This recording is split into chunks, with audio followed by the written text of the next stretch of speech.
Have you ever made a choice in a moment of anger or desire? A choice that felt small, perhaps even justified, but later came back with consequences far greater than you imagined. Have you ever asked, can one move really alter the course of your life? Welcome back to the channel. Today, we're diving deep into a true story. One that is not only astonishing but also profoundly revealing about the laws of karma, morality, and spiritual awakening. This is the story of a man who, in a single thoughtless moment, broke a moral precept. What followed was not only physical blindness, but imprisonment, suffering, and despair. And yet, this is also the story of rebirth, not in the afterlife, but in this life. Through sincere repentance and the guidance of the Buddha and Buddhist office, he discovered the truth of karmic law and was led out of darkness, literally and spiritually. This video is not here to frighten you. It's not about punishment. It's about cause and effect. It's about the precision of the moral universe. And above all, it's about how we are never truly alone and never beyond redemption. So sit with this story, feel its weight, because maybe, just maybe, there's something in your own life that it will shine a light on. Let's begin with the man at the center of this story. You was not a criminal. You was not a lifelong sinner. You was an ordinary man, intelligent, articulate, and respected.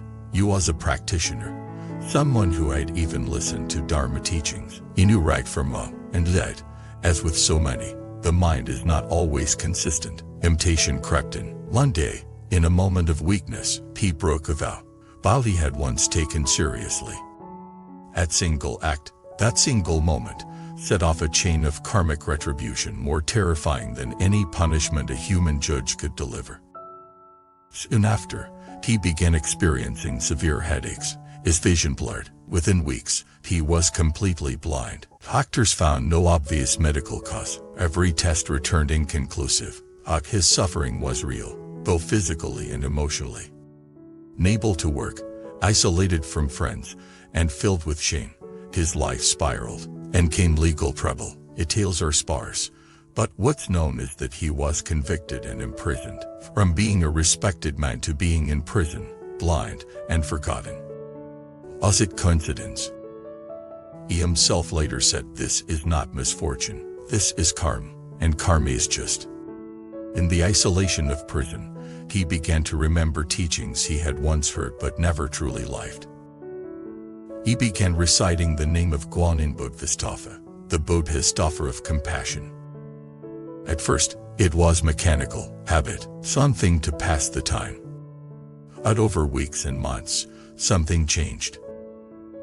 He felt a warmth, subtle light in his mind, not physical, but spiritual. In the darkness of his cell, a kind of inner clarity began to emerge. He wept for what he had done, not from self-pity, but from realization. He began to see how his desire, masked as love realized, had caused harm to another, to himself, to the moral field.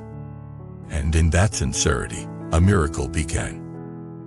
One day, while sitting in meditation and chanting Guanyin's name, he saw light, real light, just for a moment. His vision did not return fully, but his spiritual vision did. He realized that karma is not punishment, it is education. Every painful effect was a lesson. Every consequence a correction.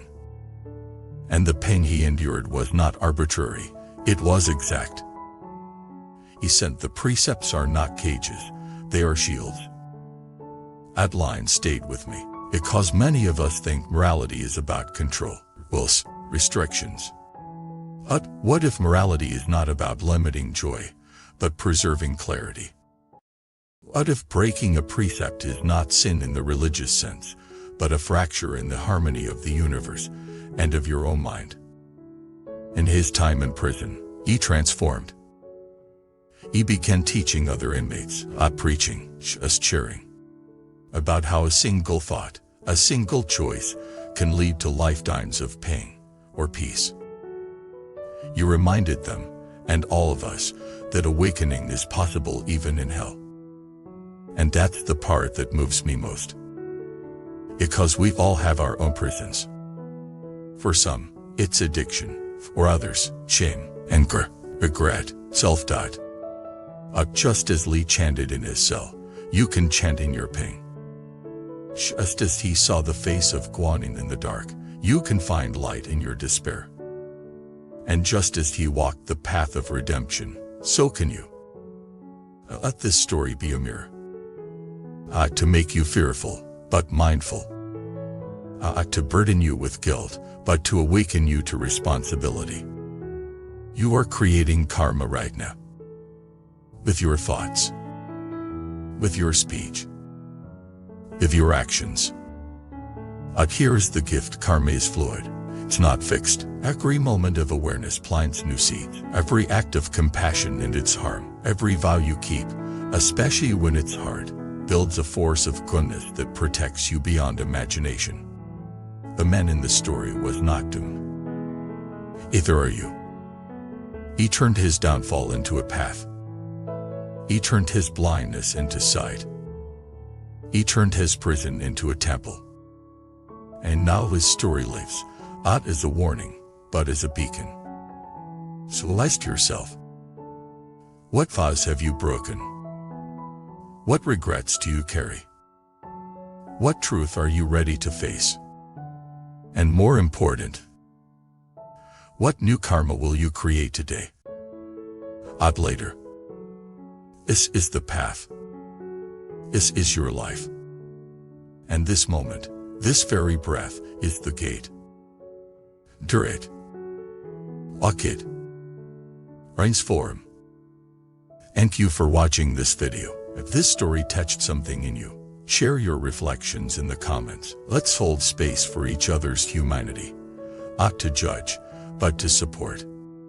If you'd like to see more stories like this, more teachings brought to life, more truth made real, subscribe, like, and support the channel. And always remember, no one is too lost to return home. Before you leave, here's something special. In Buddhism, we believe that every encounter carries a deeper meaning. Would you like to discover your true soul connection, the one written into your destiny? Take the Soulmate Test today and unveil the hidden truths of your journey. Click the link below and begin your path now. http://soulmate. You wisdom more, come, white.